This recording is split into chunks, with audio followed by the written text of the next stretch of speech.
Hola, ¿qué tal? Espero que todo el mundo esté muy bien en esta situación apocalíptica que estamos sufriendo. Nosotros somos un grupo de estudiantes de filología que esperamos contaros cosas que os resulten interesantes de la lengua que habláis, pero también de lenguas que no habláis, porque nosotros estudiamos la lengua, pero tenemos que recordar que todos somos usuarios de las lenguas. Entonces, esto interesa a todo el mundo. Nosotros somos María, Ángel, Rocío, Armanda y yo soy Coral. Bienvenidos a todo lo que sea hablar. En este programa vamos a hablar de lenguas minoritarias. Y yo creo que lo más normal para empezar un programa sobre lenguas minoritarias es hacernos la pregunta de qué es una lengua minoritaria. Y yo, investigando un poco, he encontrado un problema, no un problema, sino que hay un par de definiciones y de términos que son importantes conocer. El primero, obviamente, es el de lengua minoritaria, que no es más que una lengua que en una comunidad es utilizada por un pequeño número de usuarios. Entonces, no es una definición muy loca ni muy difícil de entender. Pero me he encontrado con otro término que es el de lengua minorizada, que a mí me suena rarísimo, minorizada. Supongo que pormenorizada a lo mejor me suena mejor, no sé cómo lo veis ustedes, pero a mí me suena muy raro. Pero la definición de este término de lengua minorizada es una lengua que ha sufrido marginación, persecución o incluso prohibición en algunos casos. Entonces, ¿qué pasa? Tenemos dos términos porque no siempre una lengua minoritaria, utilizada por pocos usuarios, es una lengua minorizada, que es marginada, no socialmente y políticamente y lo que sea. Obviamente, normalmente estos dos términos van de la mano y cuando nos referimos a lenguas minoritarias, nos referimos a lenguas minoritarias minorizadas. Entonces lo entendemos como un todo. Pero es necesario estos dos términos que estén separados porque sí es verdad que no todas las lenguas minoritarias tienen por qué ser minorizadas. Espero que haya quedado claro, porque es un poco lío, pero yo creo que es fácil de entender. Entonces, una vez hecho esta introducción de los términos básicos, que creo que es necesario tener esos dos términos, ya he dicho, vamos a ver algunas lenguas que han buscado los compañeros y vamos a ver algunas cuestiones de cómo se ven las lenguas minorizadas en este mundo tan globalizado. Hola, os voy a hablar del Pajuba. ¿Qué es el Pajuba? El Pajuba es un dialecto constituido de la mezcla de la inserción del portugués y de numerosas palabras y expresiones de idiomas africanos del que el Umbundo, Quimbundo, Nagó, Ewa, Fon, Yoruba y varias otras, utilizado inicialmente por los practicantes de las religiones afro-brasileñas como del candomblé y también de la comunidad LGBT. Enseñado por los africanos y transmitidos a sus descendientes con el fin de ocultar las conversaciones y sus significados. A partir de los años 70 también se utilizó como código entre los travestis, después fue adaptado por toda la comunidad LGBT y sus simpatizantes. Pero, ¿cómo se estudió? ¿Cómo sabemos que el Pajuba es una mezcla de lenguas africanas? Entonces, los africanos fueron llevados al Brasil como esclavos. Tenían que hablar su propio idioma y el idioma del mercado, que era el portugués de Brasil. Durante la esclavitud, en las zonas de plantaciones, utilizaban como lengua vehicular el quimbundo, el minajeje y el yoruba, mezclándose con el portugués como una forma de alternancia lingüística. Podemos decir que las lenguas predominantes eran el yoruba y el quimbundo, pero el yoruba se convirtió en el idioma de mayor importancia y que más marcó los estudios de lingüística africana en Brasil. Nina Rodríguez, en el siglo XIX, observó un proceso de plurilingüismo africano y hizo una encuesta lingüística y etnográfica entre los africanos que vivían en este momento en la ciudad de Salvador. Identificó 6 lenguas, el principal que es el Yoruba, el Jeje, el Wassa, el Kanuri, Tapa, el Nupe. Con la abolición de la esclavitud en Brasil en 1888 y la redistribución de la tierra, se llevó a cabo una mutación lingüística. En otras palabras, los africanos empezaron a hablar portugués y ya no era necesario utilizar un código lingüístico entre el portugués y las lenguas africanas. Entonces, los africanos solo utilizaban en contextos privados como herramienta de preservación de su identidad o defensa propia o de afirmación en el grupo. La reutilización de estas lenguas como lengua de especialidad es de un contexto de clandestinidad, aprendidas y transmitidas como forma de lenguas culturales reservadas a los llamados cultos afro-brasileños, sea en forma de lenguas secretas o de lenguas de santos. Los principales cultos brasileños son el candomblé, que es más cercano de la tradición africana, y el umbanda, que es un mezclado de el africano, el indígena y el europeo.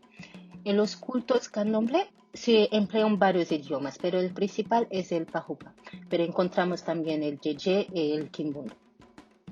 En plano lingüístico, se trata más de una forma de pidgin, debido a la procedencia de su fondo léxico y de la ausencia de funcionamiento gramatical.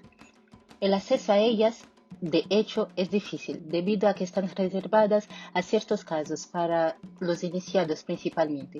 Sirven de apoyo ritual para cantos, saludos, nombres, traducción de los mensajes y también están destinados a la comunicación dentro de la comunidad de culto. Todavía en el campo de los estudios de las lenguas africanas en el candomblé, es importante retratar que las lenguas secretas que fueron utilizadas por poblaciones negras aisladas, generalmente formadas por descendientes de antiguos esclavos y de varios quilombas también.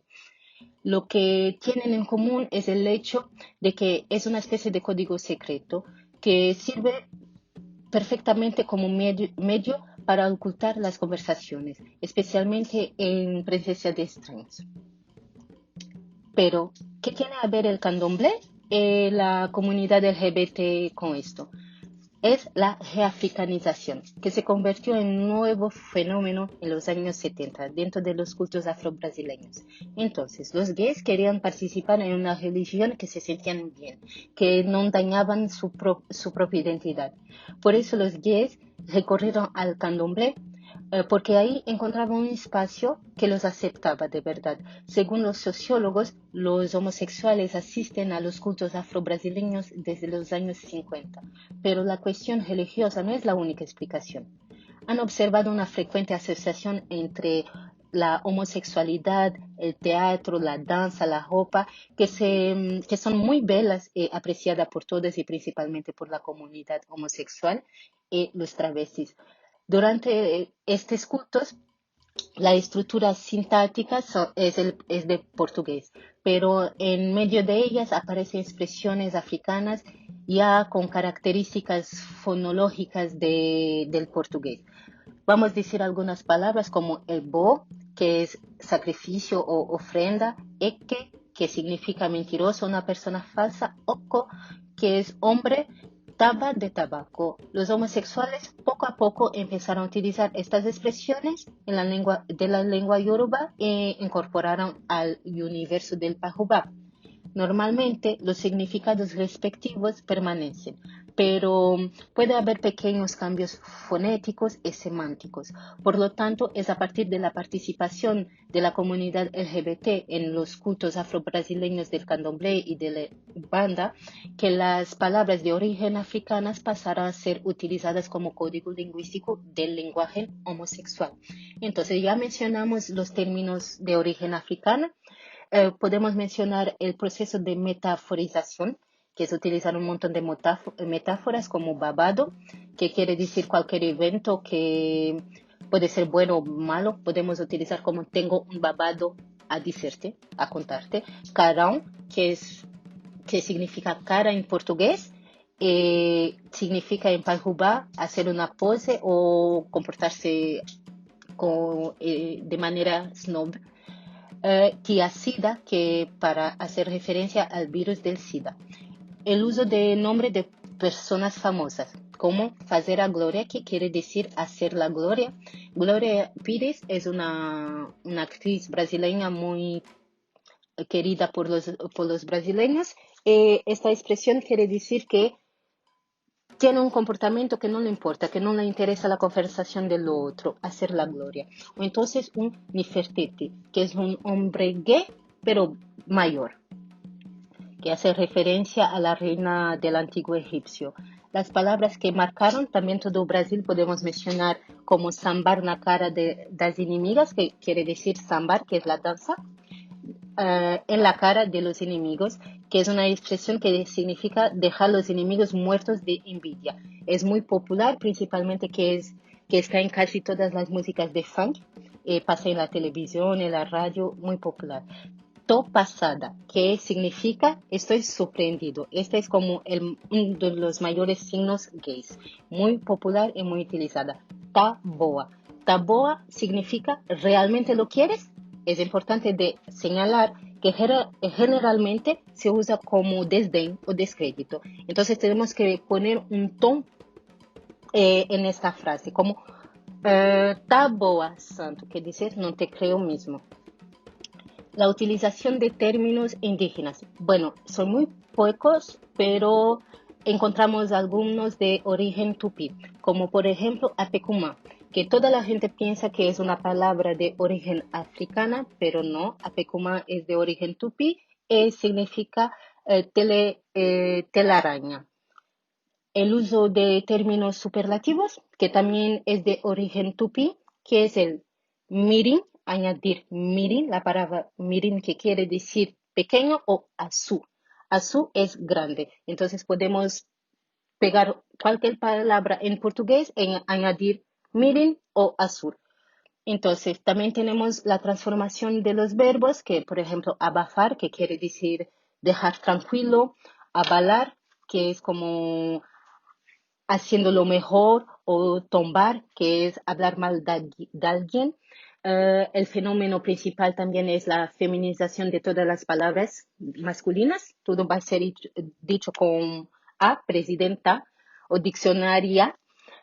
Otros fenómenos que también encontramos es la hibridación y el neologismo, el extranjerismo también. Por ejemplo, ¿te recuerdas de azú? Por ejemplo, ¿a qué azú? ¿A qué es de origen yoruba? ¿Qué quiere decir valor? Y azú, que quiere decir grande pero alto, valor alto. ¿A qué azú? Y extranjerismos, entonces, son muy utilizados también, principalmente extranjerismos del argot queer inglés. Por ejemplo, vamos a utilizar palabras como boy para decir chico, o drag queen para una persona que se viste de mujer. Bueno, me parece un dialecto bien completo, pero todavía hay un debate sobre el pajuba.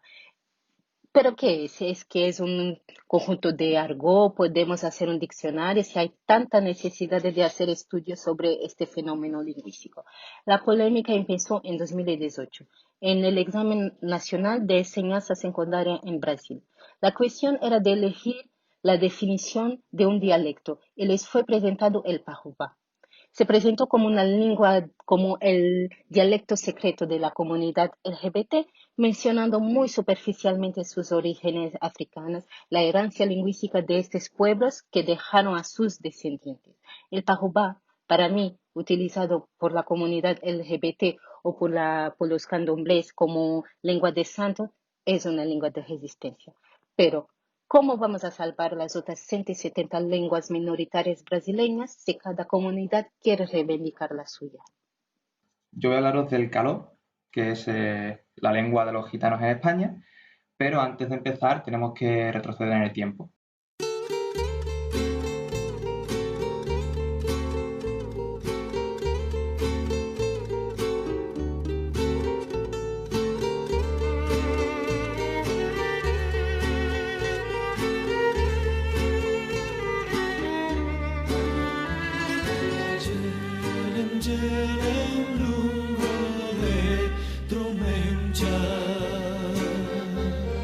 Y nos vamos a ir a finales del siglo XIV. En diversas regiones de Europa, sobre todo del este de Europa, empiezan a recogerse en crónicas diferentes noticias de un pueblo de carácter nómada que sale de los Balcanes y empieza a expandirse por toda Europa. Es un pueblo reconocible por su piel oscura, por el pelo negro y por tener unas costumbres, digamos, muy familiares y por tener una jerarquía intrafamiliar muy fuerte. Genealógicamente no se puede asegurar que estos sean los descendientes de los gitanos que conocemos hoy en día, pero si comparamos lo que se apunta en esas crónicas y con lo que tenemos hoy, sí que se ve una correlación muy fuerte en sus costumbres y demás.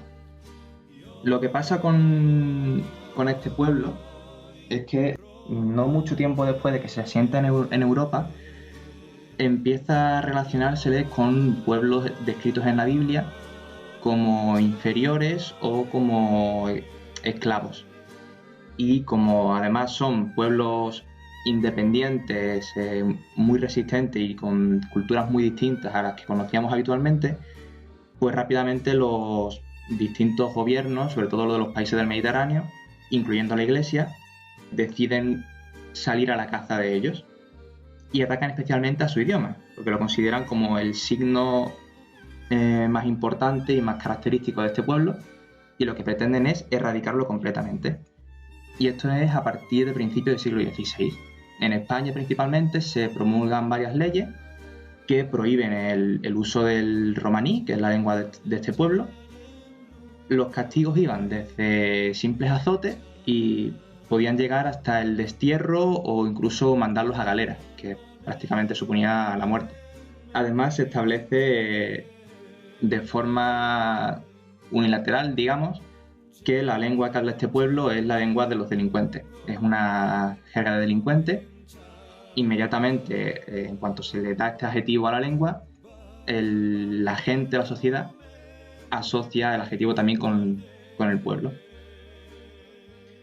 Sin embargo, todo empieza a cambiar a finales del siglo XVIII, por dos razones. La primera es que en Alemania, un filólogo llamado Johann Rüdiger está redactando la primera gramática de un dialecto romaní y descubre que tiene raíces índicas.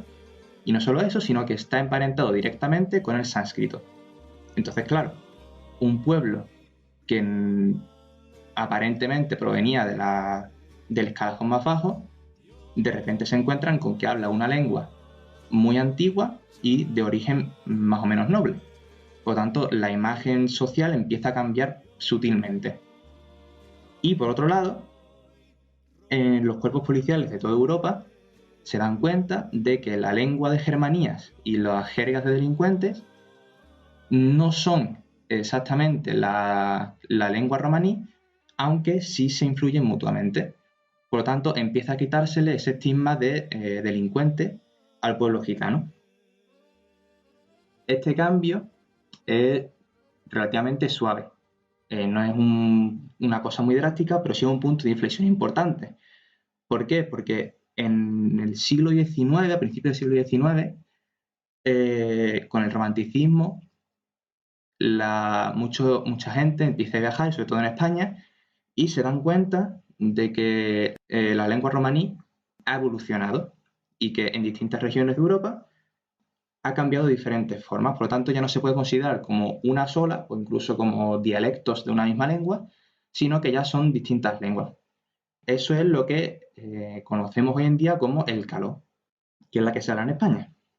El caso del caló, particularmente, la evolución que sufre es una evolución por influencia de la lengua dominante, que es el español, y del que toma tanto la fonología como la morfosintaxis, es decir, la pronunciación y el método de formar palabras y oraciones, y mantiene de sus orígenes un grupo no muy amplio, pero sí considerable de léxico y su estructura gramatical.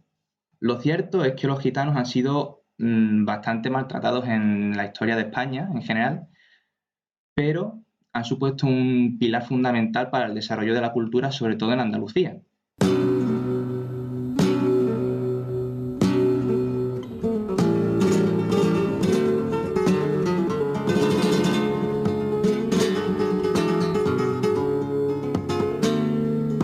Parte de la cultura tradicional gitana tiene mucho que ver con la música, con la danza, con el cante.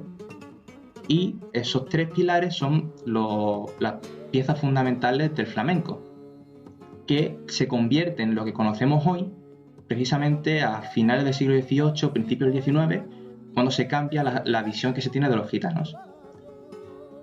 Todo esto junto da lugar a que se permita un poco más la intromisión de los gitanos en el mundo cultural popular, por decirlo de alguna forma, e impregnan el flamenco de toda su cultura, llenando el cante de toda su riqueza, tanto cultural como lingüística, y creando canciones en las que defendían valores como la justicia, la libertad, la importancia de las madres y el respeto a los mayores, y tratando temas como la amistad, el amor y la persecución a su pueblo, que es algo que les ha fustigado durante mucho tiempo. Y además este nuevo flamenco que se crea a principios del XIX tiene una característica, que es que al unirse la cultura andaluza con la gitana, se genera una visión del mundo muy particular y que perdura hoy en día y que ha llegado a ser patrimonio inmaterial de la UNESCO, y que hubiera sido imposible de no ser por la aportación del pueblo gitano. Los gitanos, lingüísticamente hablando, han aportado muchísimo a nuestra cultura. Por ejemplo, en el cante utilizaban términos como acáis, que significa ojos, o camelar, que significa enamorar, para tratar temas de amor, duquela, que significa pena o fatiga, o merar, que significa morir, para tratar temas de la tragedia, o parné, que significa dinero, para tratar la diferencia social de las clases.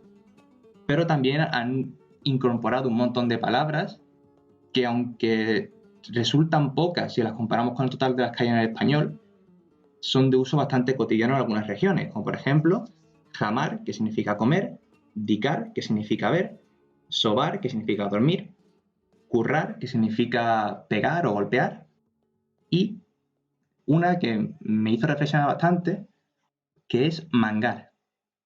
Si yo os pregunto qué entendéis por mangar o por mangante, me diréis seguramente que es un ladrón, que es robar. Pues el sentido original de esta palabra en romaní significa pedir o mendigar. Pero desde fuera se entendió que lo que hacía este pueblo era pedir sin dar nada a cambio o directamente robar. Y es que llevamos muchísimo tiempo discriminando a los gitanos y empezando por el uso del lenguaje.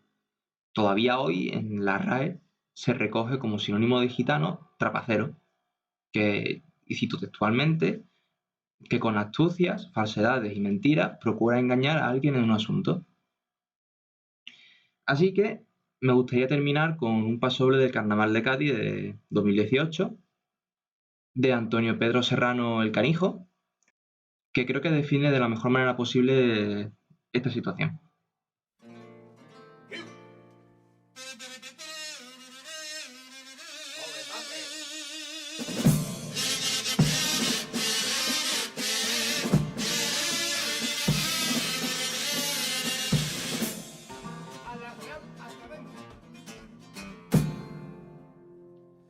La Real Academia, primo, de nuestra lengua, primo, de nuestra lengua.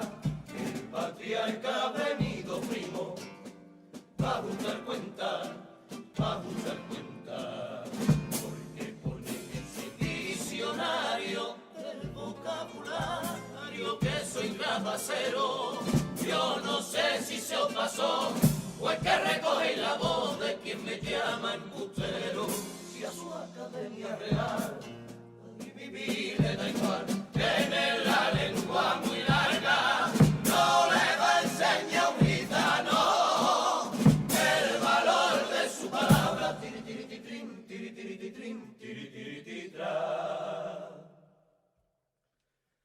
Académico Gachet, no me haga el paripé y explica mi churumbele. Que la sangre quedó y la leche que mamó es menos que la de ustedes. Que aunque estudien en la escuela, siempre tendrá la tutela de su mochila guitarra.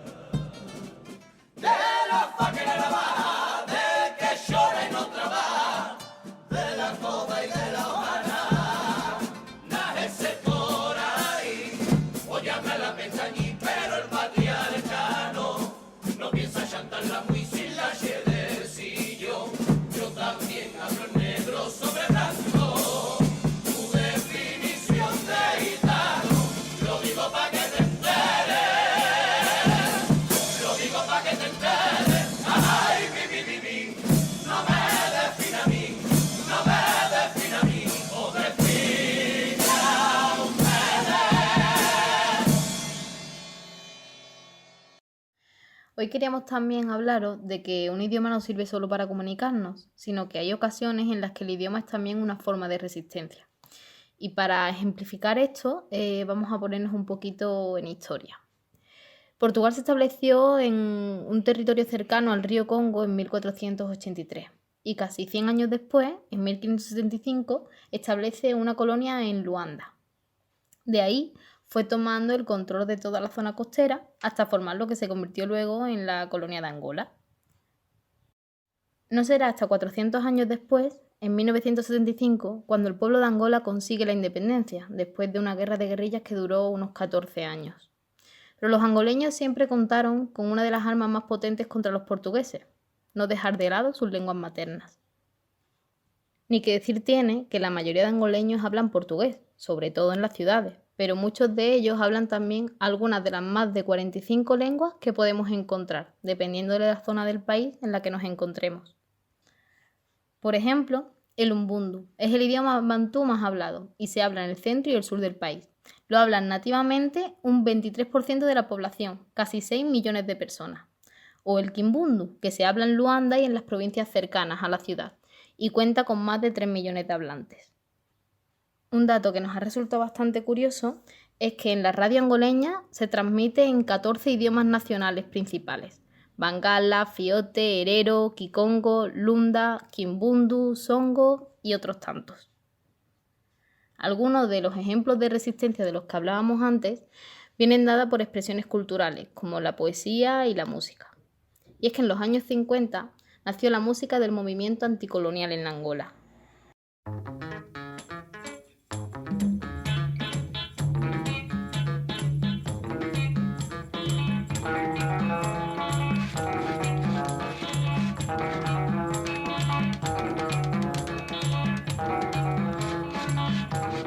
Este tipo de música empezó en los asentamientos ilegales de alrededor de Luanda, los llamados museques, donde vivían los angoleños venidos de las provincias.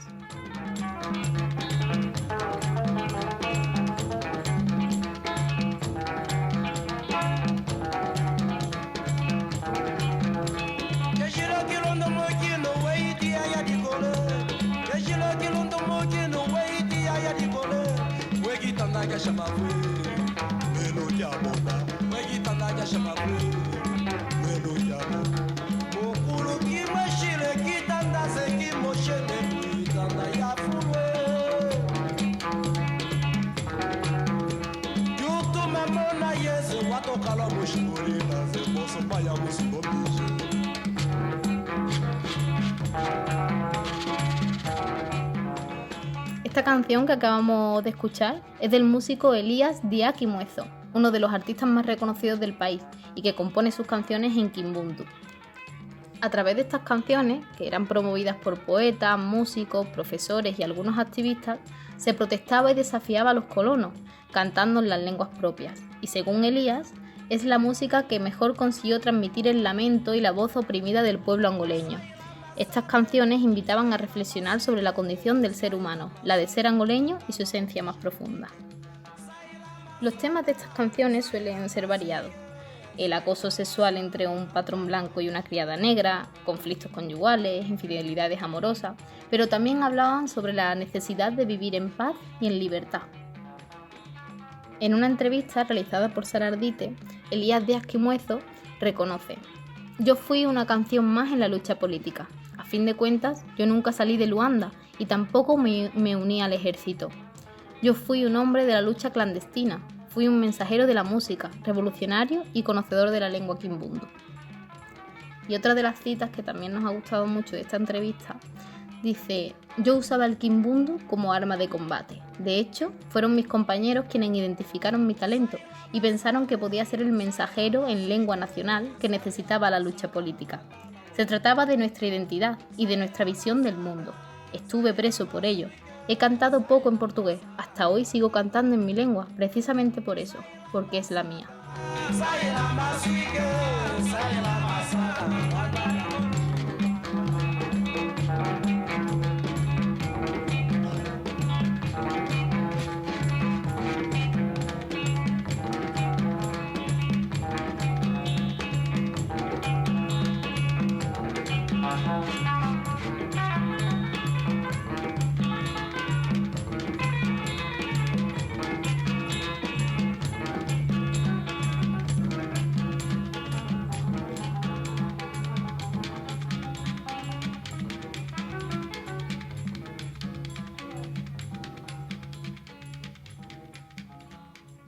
Y bueno, con esta reflexión de Diaki Muezo queremos cerrar este apartado. Y me gustaría también dejar espacio a que los oyentes, si conocen algunos ejemplos más como este, en los que las lenguas sean usadas como forma de resistencia en contra o a favor de algunos movimientos populares, pues nos lo hagan saber por algunas de nuestras redes, ¿vale? ¿Y vosotros, chicos, qué pensáis sobre este movimiento?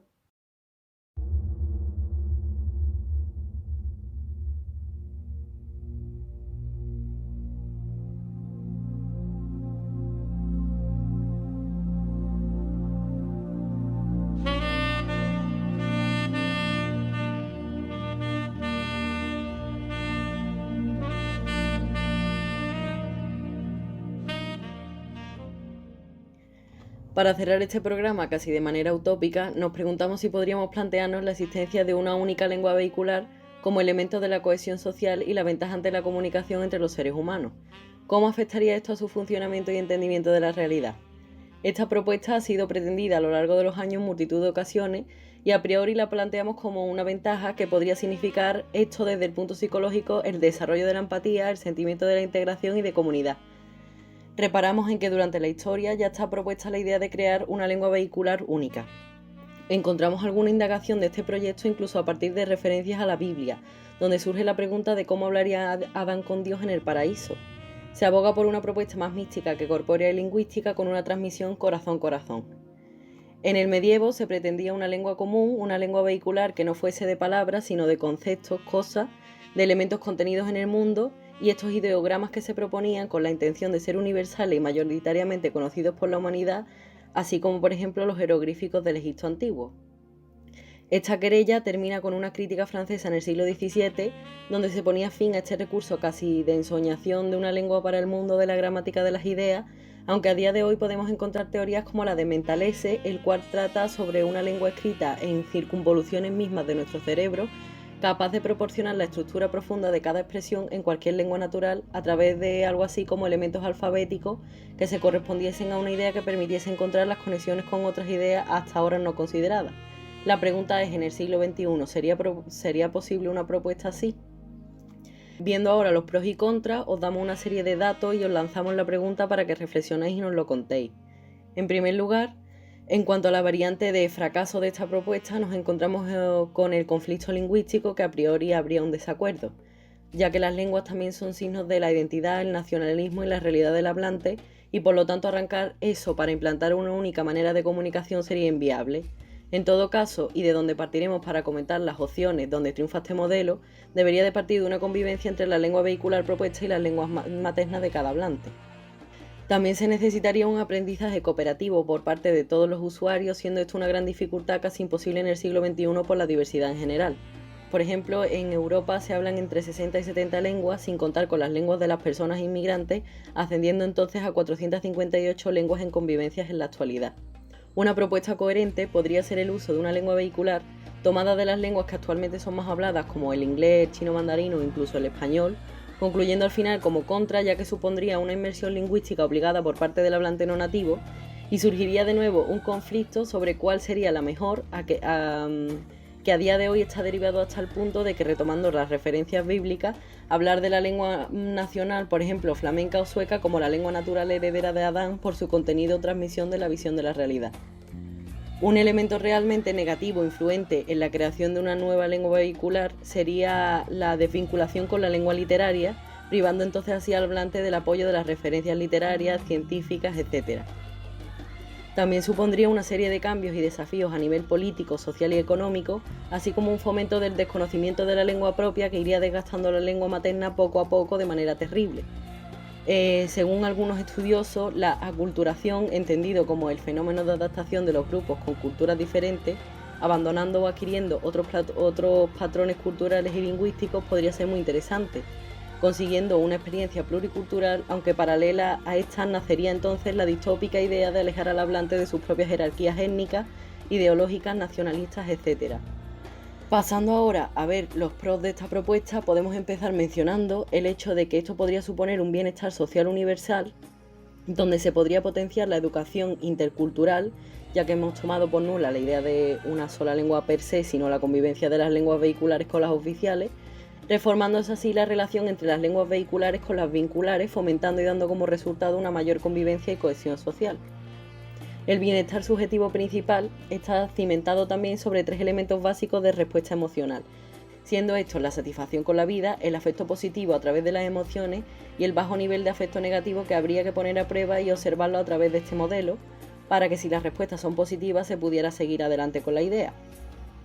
Otra idea es que a través de los culturema, concepto propuesto y desarrollado por otros estudiosos, observamos cómo en la realidad del hablante, esta idea de universalidad está recogida, ya que se basa en una porción del acto de comunicación percibida a través de signos inteligibles con valor simbólico, como por ejemplo la mínima comunicación que pudiesen tener entendiéndose un hablante de español y otro de chino mandarín no teniendo conocimiento de la otra lengua en absoluto.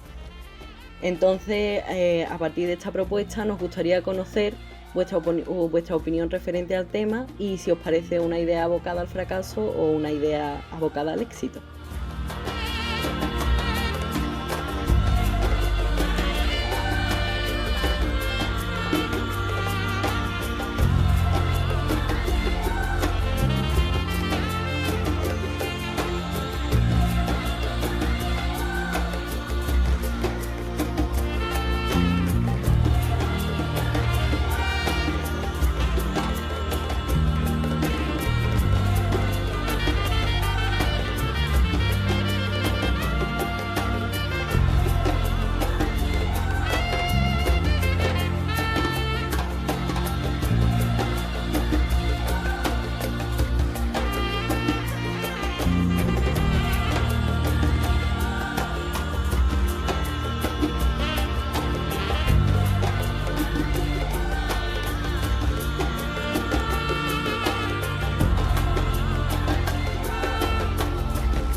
Esto ha sido todo por el programa de hoy. No te olvides de seguirnos en iVoox, en Instagram, y si tienes cualquier duda o sugerencia, escríbenos un mail a todoloqueseahablar@gmail.com.